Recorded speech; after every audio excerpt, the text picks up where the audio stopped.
रात बिल्कुल काली थी। चांद बादलों में छिप चुका था और जंगल के आधे हिस्से पर ऐसा गहरा अंधेरा उतर चुका था जैसे कोई परछाई पूरे आसमान को निगल रही हो। यह अंधेरा साधारण नहीं था, यह डायनो का इलाका था।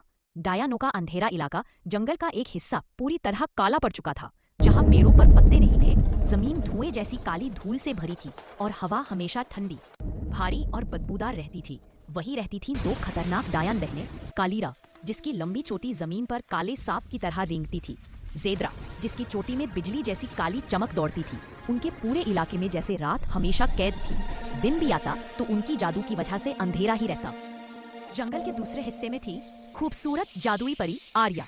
उसका क्षेत्र बिल्कुल उल्टा था। वहाँ पेड़ों से नीले गुलाबी जादुई कण हवा में उड़ते थे और उसकी उड़ान से पूरे इलाके में रंगीन धुंध फैल जाती थी। आर्या का इलाका दूर से ही चमकता दिखाई देता था, जैसे अंधेरे में कोई छोटा सूरज जलता हो। अंधेरे और रोशनी की सीमा, डायनो का काला जादू धीरे धीरे बढ़ने लगा। उनके अंधेरे ने जंगल के बीच तक पहुंचकर एक मोटी काली दीवार बना दी, जिसे रात्रा दीवार कहा जाने लगा। इस दीवार के पार कुछ भी दिखाई नहीं देता था। जो भी पास जाता उसकी परछाई गायब हो जाती। लेकिन उसी सीमा के दूसरी तरफ जादू चमक रहा था। आर्या की रोशनी दीवार को पीछे धकेलने की कोशिश करती रहती और डायनो का काला जादू उसे निगलने की।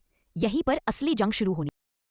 पार्ट 2 देखने के लिए लाइक, शेयर एंड सब्सक्राइब करें।